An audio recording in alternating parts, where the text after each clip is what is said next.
I was standing at the airport check-in counter when the agent looked at her screen and frowned. "I'm sorry, but your ticket has been cancelled." I felt confused. "Cancelled? What do you mean? I booked this flight 3 weeks ago." She clicked through screens. "It shows the reservation was cancelled 2 hours ago by the account holder. Do you have another payment method to rebook?" My phone buzzed. A text from my mother. "Have fun walking home, loser. Maybe this will teach you to respect your family." I stared at the message. My mother had cancelled my flight. Stranded me 800 miles from home. Left me at an airport with no way to get back. She thought I'd be panicking, begging, crying. Instead, I smiled at the agent and said, "Actually, I won't need to rebook. I'll make other arrangements." The agent looked sympathetic. "There's a Greyhound station nearby if you need ground transportation." I picked up my carry-on bag. "That won't be necessary. I own a private jet. I'll just call my pilot." The agent's eyes went wide. And my mother had no idea what she'd just done. Let me tell you how spectacularly this backfired on her. Hello everyone. My name is Kennedy and I want to tell you about the day my mother tried to humiliate me at an airport and accidentally revealed to my entire family that I'm a millionaire. This is a story about assumptions, success, and what happens when toxic parents push too far. I am 29 years old. I'm a successful tech entrepreneur. I founded a software company 6 years ago that developed an app for small businesses. The app took off. We got investors. We scaled quickly. 3 years ago, a major tech company bought my company for $32 million. After taxes and paying my team and investors, I personally cleared $18 million. I became a multimillionaire at 26 years old. But my family doesn't know this. They have no idea. Because I've never told them. Let me explain why. My family is toxic. My mother is a narcissist who needs to be the center of attention. My father enables her behavior. I have 2 older brothers who are just like them. Growing up, I was the scapegoat. The weird one. The black sheep. While my brothers were athletic and popular, I was nerdy and interested in computers. My family mocked me constantly. "Kennedy's going to end up living in our basement forever. Nobody's going to want to hire her with that attitude. She'll probably work at some dead-end tech support job." They made fun of my dreams of starting a company.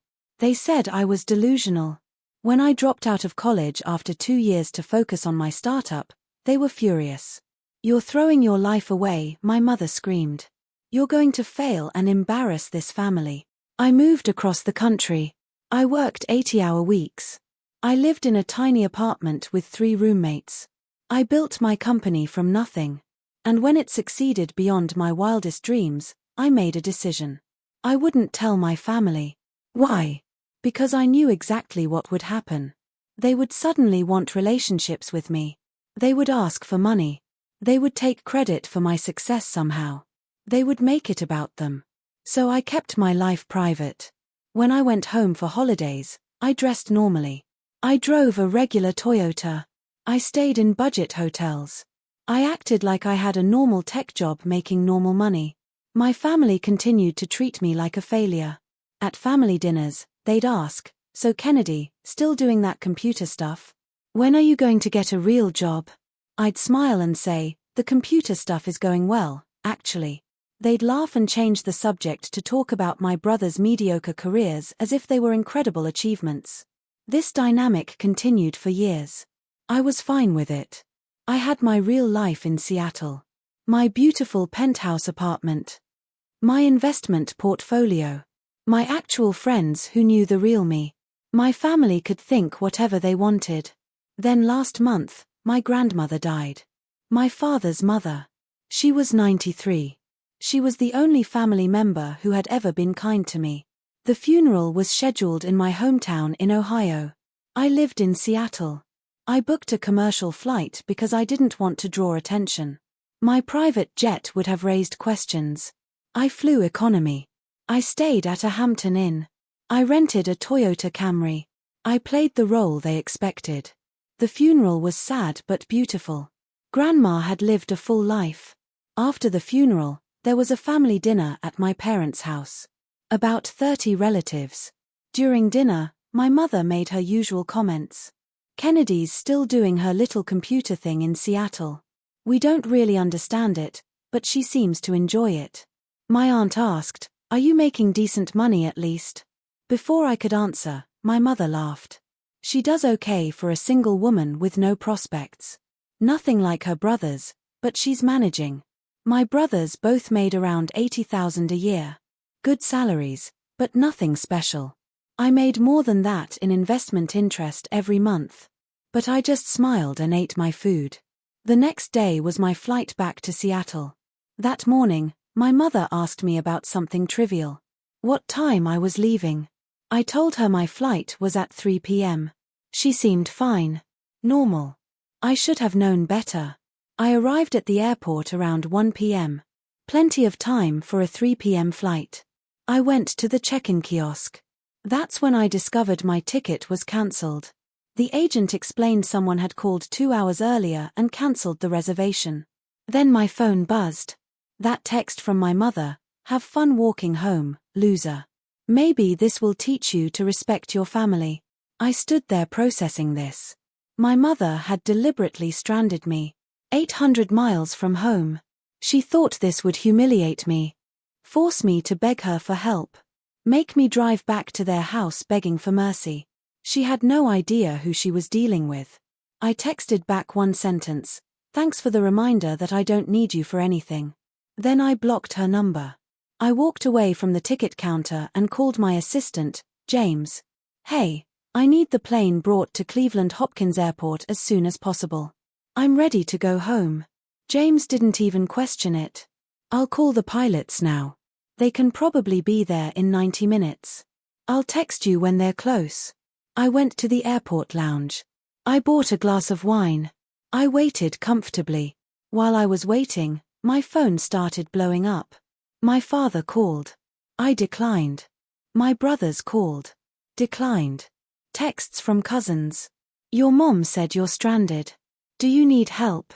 I didn't respond to any of them. This was between me and my mother. 90 minutes later, James texted, "Pilots are 10 minutes out. They'll meet you at the private terminal." I gathered my things and walked across the airport to the private aviation terminal. This is the section most people never see, where wealthy people and executives come and go on private jets. I checked in at the desk. Kennedy Morrison. "My plane should be arriving shortly." The woman smiled. "Yes, Ms. Morrison. Your Gulfstream is on approach. You can wait in the owner's lounge. Can I get you anything?" "I'm fine, thank you." I sat in the luxurious private lounge. Leather chairs. Fresh flowers. Gourmet snacks. A completely different world from the main terminal. My phone kept buzzing. More calls. More texts. I ignored all of them. Then I got a text from my cousin Rachel, who I actually liked. "Kennedy, your mom is telling everyone you're stranded and refusing help. She's making a scene. Are you okay?" I decided to respond to Rachel. "I'm perfectly fine. I'm actually sitting in the private aviation lounge waiting for my plane. Please tell my mother I said thank you for showing me one last time who she really is." Rachel responded, "Wait, your plane? What are you talking about?" I replied, "I'll explain later. Just tell her I got home safely on my private jet. See you around." Then I turned off my phone. My Gulfstream G550 landed 20 minutes later. It cost me $12 million 2 years ago. It seats up to 16 passengers, but I usually fly alone or with business associates. I walked out to the tarmac where my pilots, David and Marcus, greeted me. "Welcome aboard, Ms. Morrison. Ready to head home?" "More than ready." I boarded my plane. Cream leather seats. Polished wood accents. My name embossed on the interior panels. A full bar. A bedroom in the back. I settled into my usual seat. We took off within 15 minutes. As we climbed above the clouds, I poured myself a bourbon and laughed. My mother thought she'd stranded me. Instead, she'd forced me to reveal something I'd been hiding for years. The flight from Cleveland to Seattle is normally 4.5 hours commercial. On my jet, we made it in 3 hours and 40 minutes. When I landed, my driver was waiting with my Range Rover. I went home to my penthouse, took a bath in my marble bathroom, looked out at the Seattle skyline from my floor-to-ceiling windows, and I waited. I knew what was coming. I turned my phone back on the next morning. 217 notifications. Texts, calls, voicemails. I read through them systematically. My mother had apparently lost her mind. According to cousin Rachel's texts, after I told her about my plane, Rachel had announced it to the family. Kennedy got home fine. She took her private jet. Chaos erupted. Nobody believed it at first. My mother screamed that I was lying. Kennedy doesn't have a plane, she's a loser with a computer job. But Rachel had looked me up. Found articles about my company sale. Found photos of me at tech conferences. Found my LinkedIn showing I was CEO of Morrison Tech Solutions. Found public records showing I owned a Gulfstream G550. The evidence was overwhelming. I wasn't lying. I was rich. Very rich. My mother's text started coming in around 10 p.m. the night before. You've been lying to us for years. How dare you pretend to be poor? You embarrassed me in front of the whole family. The irony was incredible. She was mad that I had money and didn't tell her. Not sorry for stranding me. Not apologetic for being cruel. Angry that she looked stupid. My father's texts were more measured but equally self-centered. Kennedy, we need to talk about this. The family is upset. You should have told us about your success. My brothers, wow, little sis is loaded. We should catch up soon. Translation, they wanted money. Over the next few days, the messages continued. Some family members were supportive. Good for you. You always were the smart one. Others were offended. How could you hide this from family? My mother oscillated between rage and manipulation. I'm your mother. You owe me an explanation. Then, I always believed in you. Remember when I supported your dreams? No, mother. You called me a loser 2 days ago. I didn't respond to any of them. Instead, I did something better. I called a family meeting. Through Rachel, who I trusted, I arranged a video call with the entire extended family. Everyone could dial in. Time was set for Sunday at 7 p.m. Eastern. That Sunday, 43 family members joined the video call, including my parents and brothers. I appeared on screen sitting in my penthouse office, Seattle skyline visible behind me. I looked professional, confident, rich. I started speaking. Thank you all for joining. I know there's been a lot of confusion this week. I want to address it directly. I saw my mother's face on the screen. She looked eager. She thought I was going to apologize. 6 years ago, I started a software company. 3 years ago, I sold that company for $32 million. After taxes and obligations, I personally cleared $18 million. I've invested wisely. My current net worth is approximately $24 million. Stunned silence on the video call. I own a penthouse in Seattle worth $3 million. I own a Gulfstream G550 private jet worth $12 million. I own investment properties in 3 states. I have a diversified portfolio of stocks and bonds. I donate over $1 million a year to charity. I employ 6 people full-time between my pilot crew, driver, assistant, and household staff. I paused to let this sink in. Now, many of you are wondering why I never told the family. The answer is simple. I didn't trust you with this information. And last week proved I was right not to. I looked directly at my mother through the camera. Mom, you cancelled my flight and stranded me at an airport 800 miles from home. You texted me calling me a loser. You thought I'd be humiliated and have to beg you for help. Instead, I called my pilot and went home on my private plane. This wasn't about money. This was about showing me, one final time, that you're a cruel person who enjoys making me feel small. My mother tried to interrupt.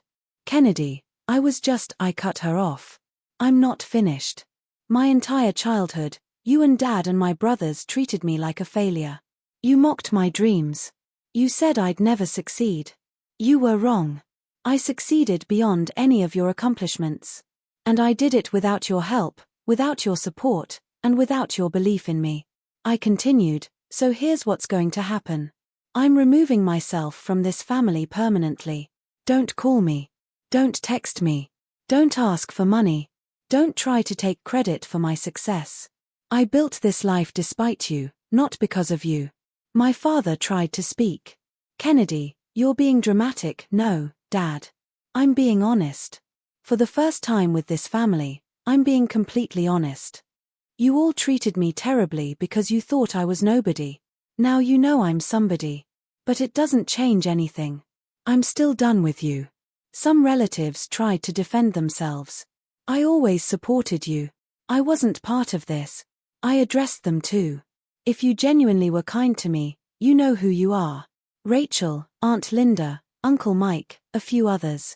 You're welcome to maintain contact with me individually. Everyone else, especially those who laughed when Mom called me a loser, goodbye.